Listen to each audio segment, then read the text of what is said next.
घर सीधा नीचे गिरने वाला है। ये लोग हमारी एक नहीं सुन रहे, हम क्या करें? ओ नदी समंदर लूट रहे हो, गंगा यमुना की छाती पर कंकड़ पत्थर कूट रहे हो। ये बांध भी एक कारण रहे, क्योंकि जो बड़ी बड़ी सुरंगें इन चट्टानों के नीचे से निकालनी पड़ी, तो उनमें कहीं न कहीं विस्फोट हुए और उनसे कई चट्टानें जो हैं वो हिली भी हैं। मकानों का निर्माण इस तरह से करना शुरू किया कि आज अगर जोशीमठ की पुरानी तस्वीर और आज की तस्वीर अगर आप देखेंगे तो आपको ताज्जुब होगा कि ये जोशीमठ पहले कितना छोटा था और आज कितना बड़ा एक शहर का रूप ले चुका है। लेकिन फिर हम किसी जगह को न देख करके हम उसकी भव्यता को केवल देखने लग जाएं तो वो फिर हमारे लिए ही नुकसान होता है।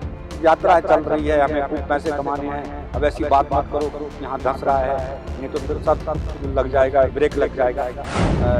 ये संभव नहीं है कि हम उनके उन खेतों को, उनके उन आजीविकाओं को फिर से लौटा करके उनको दे सकते हैं। डिस्टर्ब और डिस्टर्ब होने के बाद उस पानी में अपना रुख बदल, तो जब पानी कहीं दूसरी जगह पर बदलेगा तो वहाँ कहीं ना कहीं वो मिट्टी बहा के ले जाएगा, क्योंकि कारण एक नहीं, मैंने बताया था कारण एक नहीं, मानवीय हस्तक्षेप भी है तो प्राकृतिक। आप आपने क्या सोचते हैं? आप जब आपदा आती है तभी आप सोचते हैं उसके बारे में और तब लगाते हैं टेंट लगा कर रहने। इसके लिए हमने दीर्घकालीन योजनाएं क्यों नहीं बनाई? नमस्कार, आप देख रहे हैं देवभूमि इनसाइडर में हूं आपके साथ रश्मि पंवार में। जोशीमठ भू धंसाव मामले से पूरा प्रदेश स्तब्ध है। जोशीमठ में लगातार भू धंसाव हो रहा है, लगातार दरारें बढ़ती जा रही हैं। अभी तक लगभग 700 मकान जो है उनमें दरारें आ चुकी हैं। लगातार ये जो दरारें हैं वो बढ़ती ही जा रही है। कई जोन जो ऐसे हैं वो डेंजर जोन बनाए जा रहे हैं। पूरे जो लोग हैं वहाँ के वो प्रभावित हो चुके हैं। इसी विषय पर आज हम बात करेंगे कि क्यों ये दरारें आ रही है, क्या इसकी वजह है, आखिर क्या ऐसा हो रहा है जोशीमठ में। इसी विषय पर बात करने के लिए आज हमारे साथ मौजूद है पर्यावरणविद पद्मश्री कल्याण सिंह रावत जी। सर, सबसे पहले तो देवभूमि इनसाइडर में आपका बहुत बहुत स्वागत है। धन्यवाद। सर, जैसे कि आप जानते हैं कि जोशीमठ में लगातार भू धंसाव जारी है। अचानक से ऐसा क्या हुआ कि कुछ एक हफ्ते पहले ये खबर आई कि कई मकानों में दरारें आ चुकी हैं, जिसके बाद ये दरारें लगातार बढ़ती जा रही है। आज ये स्थिति है कि लगभग 750 मकानों में दरारें आ चुकी हैं। कई ऐसे मकान हैं जो अब रहने लायक हैं ही नहीं, और जो लोग हैं वहाँ बेघर हो चुके हैं, प्रभावित हो चुके हैं। आपको क्या लगता है कि जोशीमठ में जो पूरा मामला आया है, सामने अभी आया है, उसके पीछे क्या कारण है? नहीं, ये जोशीमठ का जो मामला है ये अचानक नहीं है, ये बहुत पहले से चल रहा है और इसमें हम लोगों की गलती है कि हमने उन संकेतों को पढ़ा नहीं, उन संकेतों की तरफ ध्यान नहीं दिया है, और दिया भी है तो फिर हम उसमें ज़्यादा गंभीर नहीं हुए हैं। 1976 की बात है, तब मैं गोपेश्वर में पढ़ता था, तो उस समय जोशीमठ का जो नीचे वाला हिस्सा मारवाड़ी जो क्षेत्र कहलाया जाता है, वहाँ भूस्खलन हुआ था और ये हुआ था कि जोशीमठ खतरे में आ गया है। और तब चिपको आंदोलन का भी दौर चल रहा था 1973-74 में। तब हम चिपको आंदोलन में भी सक्रिय हुए थे, रेणी तक गए थे और उस क्षेत्र में हमने एक चिपको जो लोग थे उनके साथ हमने काम किया था। और उसी समय जब ये 1976 में ये आया कि जोशीमठ का निचला वाला हिस्सा जो है ये अस्थिर हो गया है, भूस्खलन हो रहा है और इसका ट्रीटमेंट किया जाना चाहिए, तो उसमें एक बड़े जागरूक प्रभागीय वनाधिकारी हुआ करते थे श्री नरेंद्र सिंह नेगी, और उन्होंने दसोली ग्राम स्वराज्य मंडल जो गोपेश्वर में है, जिसके उस समय अध्यक्ष श्री चंडी प्रसाद भट्ट जी हुआ करते थे, पद्म विभूषण, तो उन्होंने उनसे बात की कि उस क्षेत्र में कुछ किया जाए ताकि जोशीमठ बचाया जा सके।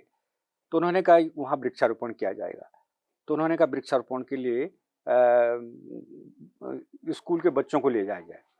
तो हमारे डिग्री कॉलेज के जो एनएसएस का जो कैंप था वो 1976 में वो जोशीमठ के मारवाड़ी क्षेत्र में लगाया गया, और हम काफ़ी बच्चे जो थे, उस 150 करीब बच्चे, हम लोग वहाँ से जोशीमठ गए थे और वहाँ कुछ दिन रहे और हम लोगों ने उस क्षेत्र में वृक्षारोपण किया। उसके बाद फिर ये हुआ कि यहाँ कुछ और काम करने की ज़रूरत है, तो दूसरे साल फिर एनएसएस का जो कैंप था उसको प्रस्तावित किया गया कि वहीं मारवाड़ी क्षेत्र में लगाया जाएगा और वहाँ फिर और वृक्षारोपण किया जाएगा, ताकि अगर वृक्ष लगेंगे तो ऊपर से जो जोशीमठ का जो धंसना है ये रुक जाएगा। तो उस समय फिर ये 2 साल मुझे याद हैं जब हमने जोशीमठ के ट्रीटमेंट के लिए वहाँ पेड़ लगाए थे। आज उसमें से कई पेड़ जो हैं बड़े हो चुके हैं। लेकिन उसके बाद फिर इन लोगों को ये सारे काम जो हैं ये कहीं नज़रअंदाज हो गए। तभी गढ़वाल के जो कमिश्नर थे एमसी मिश्रा जी, उनकी अध्यक्षता में एक कमेटी गठित हुई उत्तर प्रदेश सरकार ने, और उनको ये दिया गया कि आप जोशीमठ का सर्वे कीजिए कि जोशीमठ का जो निचला हिस्सा है ये क्यों भूस्खलित हो रहा है। क्योंकि जोशीमठ एक बहुत बड़ा आध्यात्मिक केंद्र है और बद्रीनाथ जाने का भी ये रास्ता है, और इधर नीति तक हमारी जो बॉर्डर लाइन है वहाँ तक जाने का रास्ता है, इसलिए इस पर गहराई से काम किया जाना चाहिए। तो मिश्रा रिपोर्ट लेकर के जब आए तो उन्होंने सरकार के सामने अपनी रिपोर्ट पेश की और ये बताया कि ये जो भूखंड है ये बहुत संवेदनशील है और इस भूखंड में ज़्यादा बड़े भारी निर्माण कार्य नहीं किए जाने चाहिए, क्योंकि भूगर्भीय क्षेत्र को अगर इसका देखा जाए तो ये ज़्यादा खतरनाक है और ये नदियों के लाए गए और ग्लेशियर के जो मोरेन होता है, मतलब ग्लेशियर के बाद जो नीचे की तरफ बड़े बड़े बोल्डर खड़े हो जाते हैं वो मोरेन कहलाते हैं। तो उस मोरेन पर जो है मिट्टी और गाद के द्वारा जो ये जमीन तैयार की गई है यहाँ पर, इनको कई सैकड़ों साल लगे होंगे और इसी पर बाद में जोशीमठ बसा है। भू धसाव तो रुका नहीं, धीरे धीरे चलता भी रहा लोगों ने, लेकिन लोग नजरअंदाज करते गए। उसके बाद ज़्यादा काम वहाँ नहीं हुआ। उसके बाद छोटी मोटी दरारें चलती रही, लेकिन लोगों ने ज़्यादा उस पर ध्यान नहीं दिया। उसके बाद ये बड़ी बड़ी परियोजनाएं आ गई। उसके बाद परियोजनाओं का यह कि सावे अलकनंदा पे बांध बनेगा, इधर से एनटीपीसी को काम दिया गया, उधर ऋषिगंगा में, और कई बांध बनने के प्रस्ताव आए और उन पर काम हुआ। तो वहाँ के कुछ जागरूक लोगों ने उसका विरोध किया कि ये यहाँ बांध, बड़े बांध नहीं बनने चाहिए क्योंकि ये हिमालयी क्षेत्र है। फिर सरकार ने कहा कि भाई हम इसको भूगर्भीय ढंग से इसका अध्ययन करते हैं, उसके बाद तभी जाकर के बांध बनेगा। तो उसके बाद भूगर्भीय सर्वेक्षण हुआ होगा, उसके बाद बांध स्वीकृत हुआ, बांध बने, और उसके बाद ये बांध भी एक कारण रहे क्योंकि जो बड़ी बड़ी सुरंगें इन चट्टानों के नीचे से निकालनी पड़ी तो उनमें कहीं ना कहीं विस्फोट हुए और उनसे कई चट्टानें जो हैं वो हिली भी हैं। तो उससे क्या हुआ कि जो पानी अंदर का जो पानी का स्रोत था जोशीमठ के नीचे, वो कहीं ना कहीं अपने मूल रास्ते को भटक करके दूसरे रास्तों में चल पड़ा। जहाँ दरार आई हल्की सी, वहाँ उसने रास्ता ले लिया और वहाँ से आगे कहीं रास्ता नहीं मिला तो जमा हो गया पानी, और फिर जब जमा हुआ तो उसका एक बल पैदा हुआ और फिर दूसरी जगह से वो निकलना शुरू हो गया। तो इस तरह से जोशीमठ में कई पानी के स्रोत सूखे हैं और उनके सूखने का कारण भी यही रहा, और उसके बाद जो नए पानी के स्रोत बने हैं वो भी इसी का कारण रहा। तो इस तरह से ये काम चलता रहा। और उसके बाद फिर क्या हुआ जोशीमठ में कि पहले ज़्यादा शहर नहीं था, छोटा शहर था। धीरे धीरे वहाँ जब बद्रीनाथ की यात्रा बढ़ने लगी, अच्छी सड़कें बन गई, ऊपर औली में अंतर्राष्ट्रीय स्तर के स्कीइंग के मैदान बन करके तैयार हुए, अंतर्राष्ट्रीय वहाँ खेल होने लगे, तो पर्यटकों का बहुत बड़ा एक रुख जो है वो जोशीमठ की तरफ हुआ और धीरे धीरे ये दबाव भी वहाँ बनता गया। 1970 में एक बड़ी बाढ़ आई थी बेलाकुची की वहाँ, उसमें पूरा नीचे का जो हिस्सा था, जो मोटर मार्ग बद्रीनाथ को जाता था नीचे नीचे, वो ध्वस्त हो गया था। उसके बाद उस मोटर मार्ग को फिर हेलंग से होते हुए और कई कैंची देते हुए उसको जोशीमठ पहुंचाया गया। फिर जोशीमठ से उसको मारवाड़ी होते हुए नीचे जहाँ वो पुल है वहां तक किया गया। तो इतना बड़ा क्षेत्र को फिर हमने सड़क काट करके, पर्वत को काट करके, जोशीमठ के उसको काट करके सड़कें बनाई। ये भी वहाँ एक कारण रहा कि वहाँ की जमीन को फिर हमने इस तरह से कहीं ना कहीं खुर्द-बुर्द किया। और उसके बाद अभी 2-4 सालों में क्या हुआ कि अभी पिछले साल की बात है कि हम बड़े खुश हुए कि बड़ी यात्रा गई है और हम पर्यटन के नाम पर बड़ा पैसा कमाया है और हम पर्यटन के क्षेत्र में हम अपनी आर्थिकी सुधार सकते हैं। तो अच्छा तो लगा, लेकिन जब हमने देखा वहाँ कि जोशीमठ में जो नीचे गरुड़ क्या कहते हैं विष्णुप्रयाग से लेकर और इधर हेलंग तक गाड़ियों की लाइन खड़ी थी और उनको एक लाइन से दूसरे लाइन को पास देने के लिए जगह नहीं थी, क्योंकि सड़क बड़ी तंग है। तो इतना दबाव जो है ये सारा जोशीमठ पे रहा गाड़ियों का, और अधिकांश लोग भी जोशीमठ में रुकने के लिए तैयार रहे। तो वहाँ के जो उद्योगपति थे, जो होटल मालिक थे, रिसोर्ट मालिक थे, उनके तो आंखों में चमक थी कि अब सारा हम खूब पैसा कमाएंगे, लोग यहाँ रहेंगे, वो करेंगे और खूब वो होगा। तो उनकी चमक के कारण उन्होंने, जिनके 1 मंजिल मकान था उसने 3 मंजिल मकान बनाना शुरू किया, लेंटर के लेंटर मकान बनने शुरू हो गए। और ये एक प्रकार से ये वहाँ के लोगों ने अंधी दौड़ में मकानों का निर्माण इस तरह से करना शुरू किया कि आज अगर जोशीमठ की पुरानी तस्वीर और आज की तस्वीर अगर आप देखेंगे तो आपको ताज्जुब होगा कि ये जोशीमठ पहले कितना छोटा था और आज कितना बड़ा एक शहर का रूप ले चुका है। इतना बड़ा शहर और एक मोरेन पे खड़ा कर दिया हमने। इतना बड़ी गाड़ियों का एक बड़ा जो जमावड़ा जो है वो हम जोशीमठ में यात्रा सीजन में कर रहे हैं। वहाँ के जो इतने लोगों का जो नालियाँ जो घरों से निकलती हैं, उनका सही ढंग से वहाँ पर प्रबंधन नहीं है। तो ये कहीं न कहीं जो है, ये जोशीमठ के लिए खतरे की घंटी तो थी, और देर आए सबेर आए, आज वो घटना सामने आ गई। सारे दरार पड़ गई लोगों की, सारे मकानों में लोग रहने लायक वहाँ उनके मकान नहीं रह गए हैं। और ये 1900 अभी 2019 में मैं गया था, तब नरसिंह मंदिर बन रहा था। पहला नरसिंह मंदिर बहुत छोटा था। अब उसी नरसिंह मंदिर को बनाने के लिए कितने बड़े-बड़े पत्थर लाए गए और उसको उतना भव्य मंदिर वहाँ पर बनाया गया। ये सारा विकास तो था, सब लोगों की आस्था थी, सब कुछ थी, बनने भी चाहिए। लेकिन फिर हम किसी जगह को न देख करके हम उसकी भव्यता को केवल देखने लग जाएँ, तो वो फिर हमारे लिए यही नुकसान होता है। तो मैं मंदिर में गया था, वहाँ नरसिंह के मंदिर में, तो वहाँ का जो आंगन बना हुआ था वो हमारे पहाड़ी शैली पे बना हुआ था, जो स्लेट्स होते हैं उनको मिला करके बनाया गया था। तो उसपे पूरी दरार आ रखी थी। तो मैंने वहाँ के लोगों से बात की, मैंने कहा ये दरार आई है, ये बड़े संकेत गलत हैं। मैंने कहा ये जोशीमठ पहले भी हम लोग को 1976 में जब हमने यहाँ वो किया था, तब भी यहाँ भूस्खलन हुआ था, और अब इतने बड़े-बड़े निर्माण कार्य यहाँ हो रहे हैं, और ये देखिए अब मंदिर नया बना है अभी, और पूरा उसका जो पूरे आंगन है, उसमें पूरी दरार कहाँ से कहाँ तक जा रखी है, मंदिर तक जा रखी थी आगे तक। तो ये खतरा है। मैंने कहा इस पर आप लोगों को विचार करना चाहिए। तो कुछ लोगों ने कहा सब हाँ, इसमें हम काम करेंगे, कुछ करेंगे। और उस समय फिर वो ठंडे बस्ती में चले गया। तो उसकी मैं फ़ोटो खींच के लाया था। मैंने उस पे फ़ेसबुक पर एक पूरा आर्टिकल लिख कर के मैंने उस पर सरकार को चिताया था कि अगर जोशीमठ का सही ढंग से वो नहीं किया गया, ट्रीटमेंट नहीं किया गया और ध्यान नहीं दिया गया, तो आने वाले समय में जोशीमठ बड़े खतरे में, जद में चले जाएगा। लेकिन वो केवल लोगों ने उसको समझा कि ये तो ऐसी पोस्ट तो बहुत लिखी जाती है, उस पर कोई किसी ने प्रतिक्रिया तक नहीं दी। जो बड़े-बड़े अपने को पर्यावरणविद कहते हैं, वो कहते हैं, किसी ने उस पे ऐसे नहीं कहा कि हाँ, ये बात सही है, गलत है।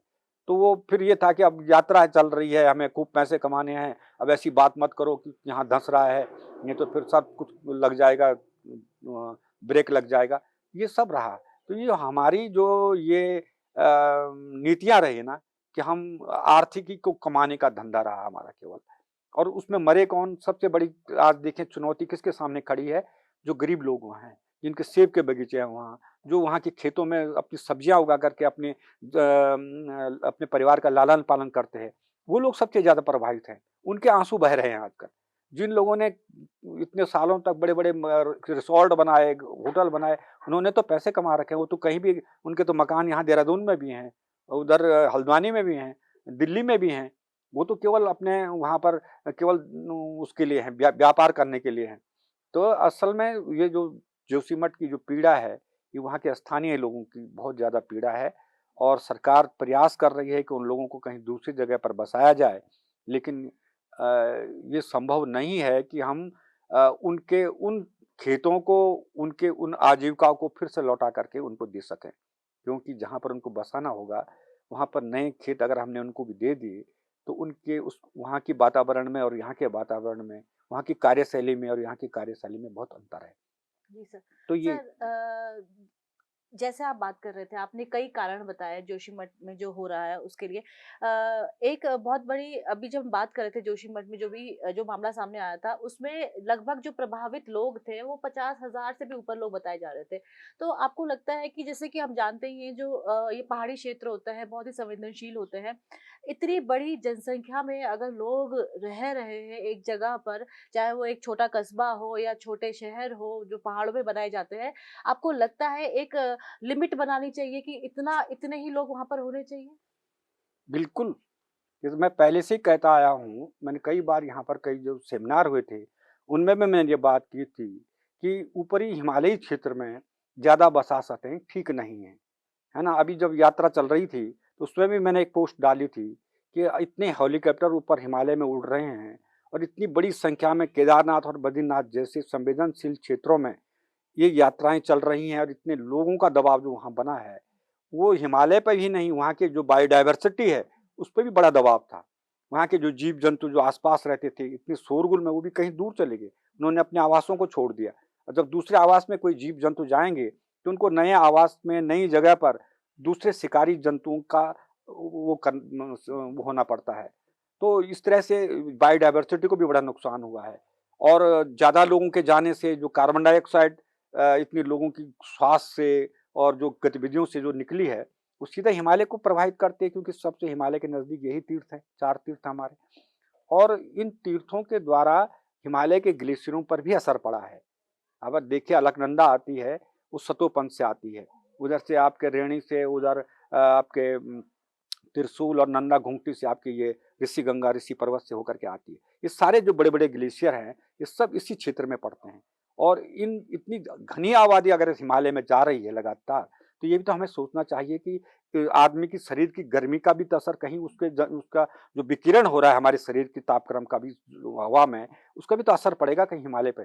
तो आज जो ग्लेशियर जो धीरे-धीरे पीछे खिसकते जा रहे हैं, हम कहते हैं गंगोत्री का जो ग्लेशियर है, ये हर साल जो है 10 से 11 मीटर जो है हर साल पीछे जा रहा है। तो ये कितना पीछे जाएगा? एक दिन ऐसी स्थिति आ जाएगी जब पीछे जाने के लिए उसके पास बर्फ ही नहीं रह जाएगी, तो समाप्त हो जाएगा। तो कहाँ हमारी गंगा रहेगी, कहाँ हमारी यमुना रहेगी, कहाँ हमारी आस्था रहेगी? तो ये सबसे बड़ी चीज़ है।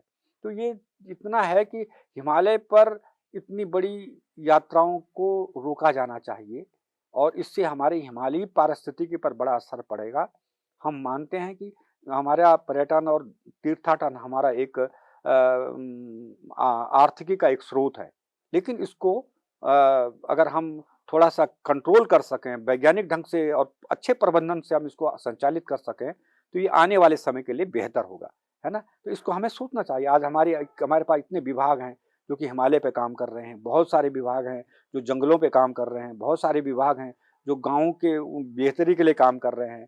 हमारे पास आपदा प्रबंधन विभाग है। तो इन विभागों को देखना चाहिए कि हमारी जो गतिविधियाँ चल रही हैं मनुष्य की, वो कहाँ-कहाँ गलत चल रही हैं।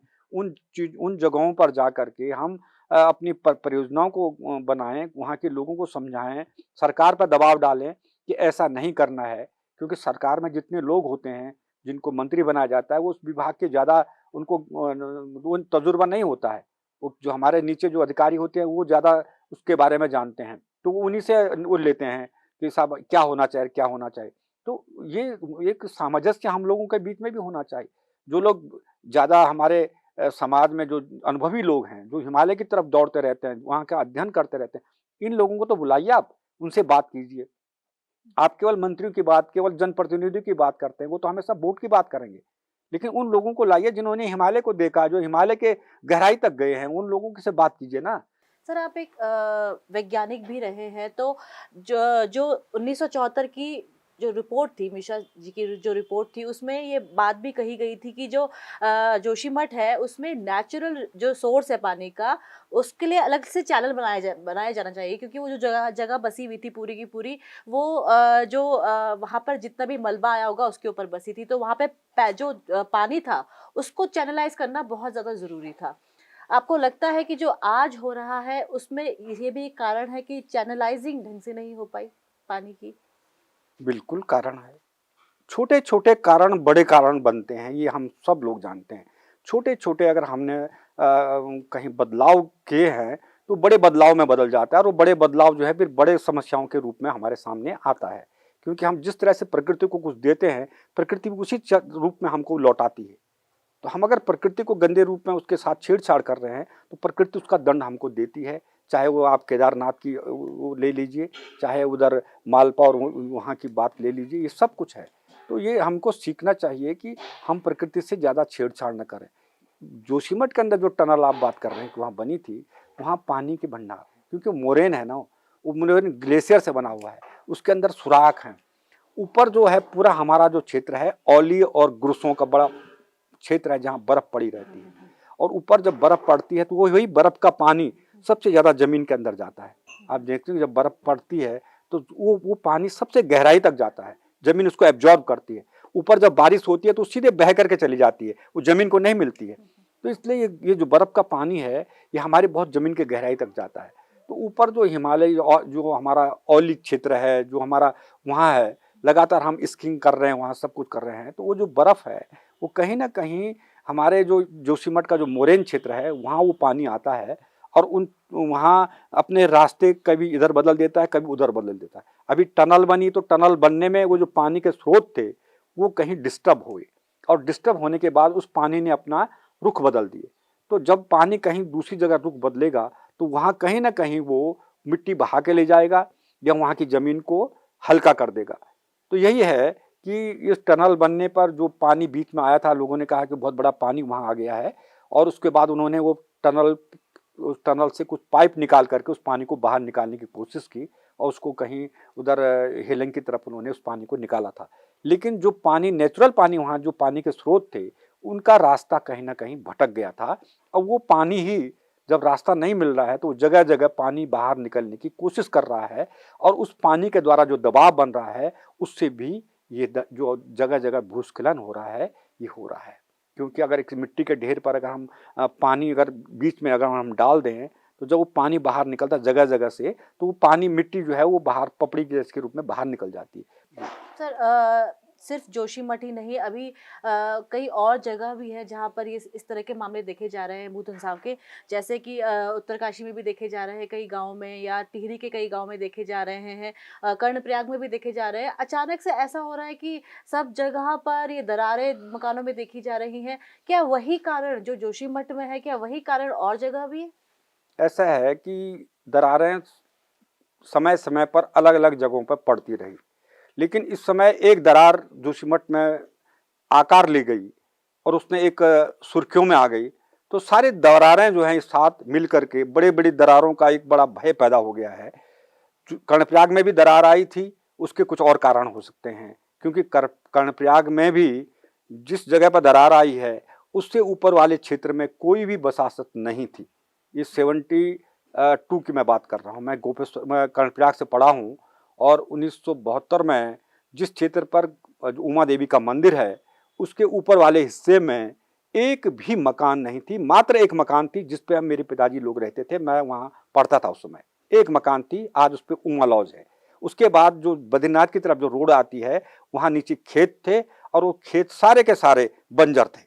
लेकिन आज अगर आप देखें वहाँ की टोपोग्राफी तो सारे ऊपर आता उमट्टा तक जो है वहाँ तक सारे मकान के मकान भारे बड़े भारी भारी मकान बन चुके हैं। अब बताइए वो क्षेत्र भी बड़ा नाजुक है, वो नीचे से लगातार वो अलकनंदा उसको काट रही है। कई बार वहाँ पर पुश्ते लगा दी गई, कई बार वहाँ पर जो है वो दीवारें बना गई, लेकिन फिर बाढ़ को कौन रोक सकता है। अलकनंदा ने कई बार वो बांध को तोड़ दिया, और वो सारी जो कटाव हो रहा है तो वहाँ भी वो जो मिट्टी ऊपर की है वो बहुत कमजोर मिट्टी है। सर आखिरी सवाल मैं ये पूछना चाहूंगी कि प्रकृति और विकास, इन दोनों के संतुलन की जब बात होती है तो हर बार ऐसा होता है कि कभी प्रकृति जीतती है, कभी विकास। तो आपको लगता है कि सरकारों को सबसे पहले इस संतुलन के ऊपर ध्यान देना चाहिए? नहीं, विकास भी तो चाहिए हमें, विकास भी तो होना चाहिए। अगर विकास ही नहीं होगा तो हमारी आर्थिकी आगे कैसे बढ़ेगी। तो विकास के साथ साथ हमें प्रकृति को भी बचाना है, और प्रकृति बचेगी तो तभी हमारा विकास भी होगा, है ना। क्योंकि हमारा विकास प्राकृतिक संसाधनों पर निर्भर है पूरे उत्तराखंड का। तो जब प्राकृतिक संसाधन हमारे पास मजबूत रहेंगे तभी तो हमारा विकास होगा। तो हम कहेंगे हम कुछ नहीं जी, बिल्कुल बांध नहीं बनने चाहिए, सड़क नहीं बननी चाहिए, बिल्कुल यहाँ एक पेड़ भी नहीं कटना चाहिए, तो कल हम खाएंगे क्या। हमारे बच्चे आगे जाएंगे कैसे? और ये हमको देखा जाना चाहिए इस चीज़ में। हमारे पास एक सीमा का क्षेत्र है, केवल जोशीमठ से 40 किलोमीटर आगे हमारी चीन और तिब्बत की सीमा लग जाती है। तो अगर हमारे पास सड़कें नहीं होंगी, कल हम अपनी सीमा की रक्षा कैसे करेंगे? तो वो ज़रूरी है। तो उस पे हम इतना बवंडर न करें कि साहब और ऑल वेदर रोड बनी तो उसमें हम इस चीज़ को देखें कि ऑल वेदर रोड बनी, क्या उसके मायने जो जिस तरह का मानक था उस तरह से बनी या नहीं बनी? हमने जो पेड़ काटे वो कहीं लगे या नहीं लगे? जिसमें था कि एक पेड़ कटेंगे और हम उसके जो बदले में 10 पेड़ लगेंगे। क्या कोई आवाज़ उठा रहा है कि वो 10 पेड़ कहाँ हैं, कहाँ लगे हैं वो पेड़? हमको वो चीज़ देखनी चाहिए। आप केवल विकास के विरोधी क्यों बन रहे हैं? हम कहते हैं कि आप विकास के साथ साथ हम अपने उन चीज़ों को भी देखें जो मानक निर्धारित किए गए हैं। तो ये चीज़ है कि हम अपने प्राकृतिक संसाधनों का सही रूप में दोहन करें, विकास के साथ बढ़ते रहें और प्रकृति से ज़्यादा छेड़छाड़ न करें। हम ही अगर पूरे इतनी बड़ी यात्रा इतने लोगों को लेकर के हिमालय में चले गए और वहाँ चिल्ला रहे हैं हम कि साहब विकास नहीं हो रहा, विकास नहीं हो रहा है, तो आप ही बताइए, पहले आप ही लोग तो पूरे हिमालय को उद्वेलित कर रहे हैं। तो ये इस पर तो कौन कह रहा है? आप यात्रा निकाल रहे हैं तो जो तीर्थ यात्रा है, तीर्थ लोग ही वहाँ जाएं, उन पर देखें कि ये लोग जो हैं, इसमें हमारे पट खुले हुए हैं, इस समय हमारे तीर्थयात्री जाएंगे और उनके ऊपर भी एक नियम बने, उनके पास पूरा सरकार बनाए कि आपको किस तरह से जाना है, किस तरह से वहाँ रहना है, किस तरह से खाना है, आप वहाँ क्या छेड़छाड़ नहीं करेंगे। ठीक है। दूसरी तरफ आप जो पर्यटन है उसको दूसरे हिस्से में लीजिए। हमारे उत्तराखंड में बहुत सारे पर्यटन क्षेत्र हैं, जिनको घूमना है वो नैनीताल जाइए, आप गैरसैंण जाइए, रानीखेत जाइए, चक्रौता जाइए, इन स्थानों में जाइए। वहाँ अपने पर्यटन को तो पहाड़ देखने, हिमालय देखने वहाँ जाइए। आपको बिल्कुल हिमालय के अंदर घुसने की क्या ज़रूरत है? तो इस तरह से हम जब तक नीतियाँ नहीं बनाएंगे ना, तब तक हम कुछ नहीं कर सकते। एक बकरी की भीड़ जैसी चाल होती है कि सब जहाँ जा रहे हैं सब वहीं जा रहे हैं। तो ऐसे में हम अपना न तो विकास कर सकते हैं, न प्रकृति को बचा सकते हैं। तो इस पर सरकार को भी देखना चाहिए और जो नीतियाँ बन रही हैं उनको इस तरह से कि हम इको फ्रेंडली नीतियाँ बनाएं अपनी, है ना। इको फ्रेंडली नीतियों के कारण क्या होगा कि हमारा हिमालय भी बचेगा, हम अपने प्रबंधन की बात भी करेंगे और उससे करेंगे। हम करें, आज अभी जोशीमठ वालों को कहीं बसाने की बात आ रही है, टेंटों में तुम उनको रखोगे, जगह नहीं है, जहाँ रखोगे वहाँ पानी नहीं होगा, कई व्यवस्थाएं गड़बड़ा जाएंगी। आप उसके लिए क्या सोच रहे हैं? आपने अब जब आपदा आती है तभी आप सोचते हैं उसके बारे में और तब लगाते हैं टेंट लगाकर उनको रहने दी। इसके लिए हमने दीर्घकालीन योजनाएं क्यों नहीं बनाई? आज मेरे पहाड़ में पूरे चीड़ इतना फैल गया है, चीड़ की जंगल इतने बड़े बन चुके हैं।